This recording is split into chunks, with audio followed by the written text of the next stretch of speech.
phambili ngo-0 eyinkinga phambili. Viva 0 viva. One number 0 cela ngi-DM ngayo. Le ka 0 ngiyayingena ngingamenywanga. Ngabe sibulala basibulale sonke. Angithi abantu kumele bengalazi iqiniso. Kumele abantu bexaye behlupheke begqilazwe besakwe energy bese belahlwa lapha befe be-reincarnate kuphindwe the same process. Siyofela khona singamadela kufu. Part 3 ke lo ukhuluma nge-survival mode again. Batholani ke ngokuthi begcine ukwi-survival mode. Yini le abayizuzayo?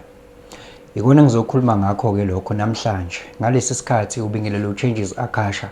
Uthi kungenzeka noma yini noma inini noma kanjani kunoma ubani ngoba impilo ayisiyona lento ocabanga ukuthi iyona. Possibilities are infinite in the universe. Your own consciousness is your own limitation. Kukude lapho esisuka khona futhi kukude lapho esiya khona. Beka phansi umoya ungatatazeli uyabona. Uyakhumbula ke last time ukuthi ngithe lezi zinto zenziwa ngamabomu ukuthi energy yakho ihlezi la ezansi. Sebenzisa amandla ayidefender, thanda ukulwa, thanda ipleasure nocansi, thanda ukudla nokulala, basic survival, fear. Bagayinani ke ngalama marketing strategies abo abawenzayo nalezi indaba abakunika zona vele zigcina ukwi-survival mode, ukwi-fear of survival. This is engineered, an engineered reality. Don't believe these stories. These stories are lies. They want to put you in survival. Just be free. Is survival ne fear, those are two children of the same mother. Survival and fear, because you have the fear of survival. Once kwakhona into threatenisha i-survival yakho uzoba ne-fear, and then you are going to be controlled. Okokuqala lokho batholani, they control you. That is the first thing. They control you. That is why they put you in survival, to control you, because you have fear. You're gonna vote for them, you're gonna do whatever they say, so for you to be safe. Ne? Okokuqala lokho. Okwesibili, indaba ye-profit. Yabo, indaba ye-profit. Okwesibili, ake sibukeni la. Vele angifuni ukuthi sikhulume ngala lokho, ngiyeza njengoba ngiza kancane nje, angifuni sikhulume ngalokho. Ngisela yabo, once ula vele ake sibuke la i-solar plexus le, your energy is tied up down there. La we are concerned with the physical power. When you use physical power, umuntu osebenzisa physical power mancane amathuba ukuthi usebenzise ingqondo, usebenzisa amandla okunengqondo.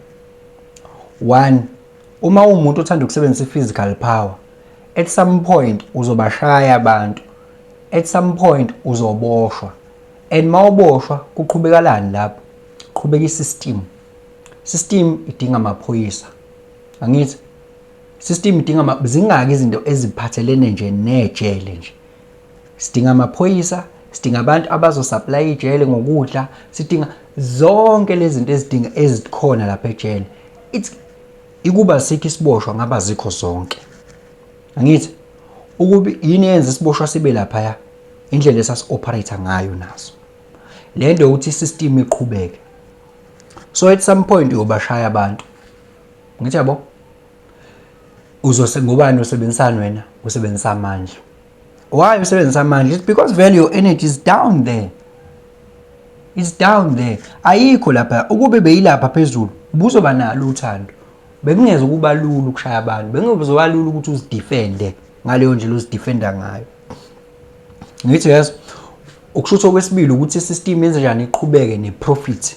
Ngithi yabo, ngoba vele it has to do with i-profit, i-feeding, amathenda nokuphakelwa kweziboshwa, it has to do with i-profit lezo zinto lezo.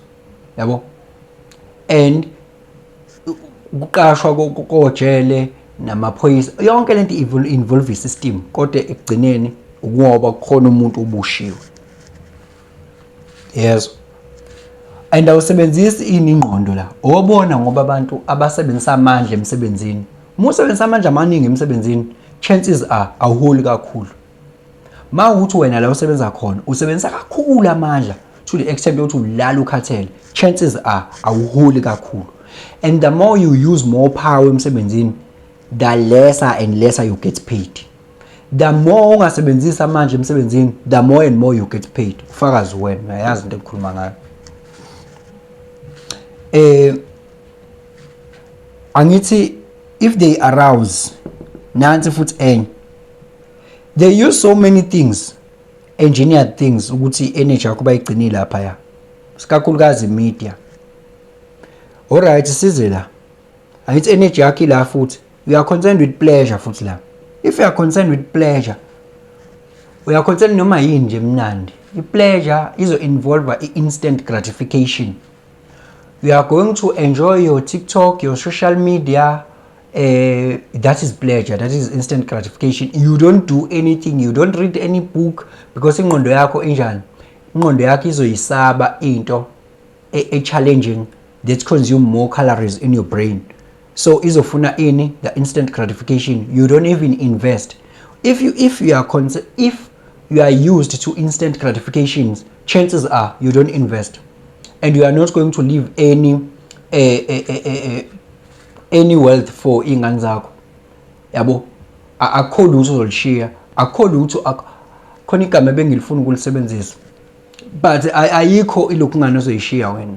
Into ozoyishiya kuthiwa nanku umnotho ushile, because when you're concerned with instant gratification, you're buying clothes so that you'll feel nice, you're buying food so that you'll feel, that is just instant gratification. Umuntu nama drugs, leli gama leli kuzomela ngilikhathe ngoba alifuneki isikhathi esiningi, ngaze lingonela ivideo. Neziyobisi, izidakamizwa zingena la iziyobisi. Angithi umu enjoy umusebenzisa iziyobisi, izidakamizwa, that is the sign of your sacral chakra or imbalance. That is because it has to do with enjoyment. Yabo, ukuthi ngifeel good, that's how I feel. It's all about the dopamine. That's what they get ke. Ucansi, angithi ubone ne music video ukuthi njani abantu abanqunu, they are all over the show, internet, kuma music video, wherever. Ngisho advertise yengubo sekuveza amantombazana half naked and all of those things, yabo.